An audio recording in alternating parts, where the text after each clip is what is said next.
جاسوسا همیشه توی سایه حرکت میکنن، اما بریم سراغ 5 تا از اونا که نتونستن رازشون رو مخفی نگه دارن.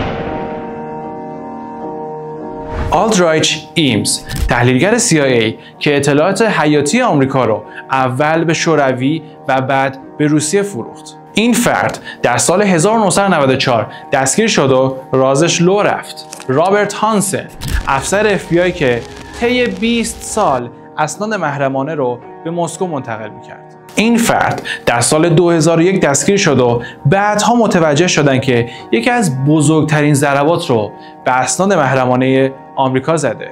نفر بعدی لیستمون کیم فیل بیه، عضوی از حلقه کمبریج 5 که برای بریتانیا کار میکرد اما اطلاعاتش رو برای KGB روسیه میفرستاد. نفر بعدی لیستمون جاناتان پولارد، آنالیزور آمریکایی که اسناد طبقه بندی شده آمریکا رو به اسرائیل میفروخت. این شخص در سال 1985 دستگیر شد، اما نکته داستان اینه که آمریکا و اسرائیل دوستی خیلی زیادی با همدیگه داشتن، اما به دلیل همین فرد اختلاف زیادی بینشون افتاد.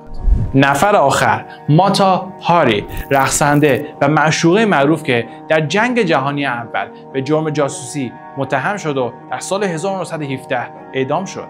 هنوز هم جای بحثه که آیا واقعا جاسوس بود یا قربانی پروپاگاندای جنگی شد.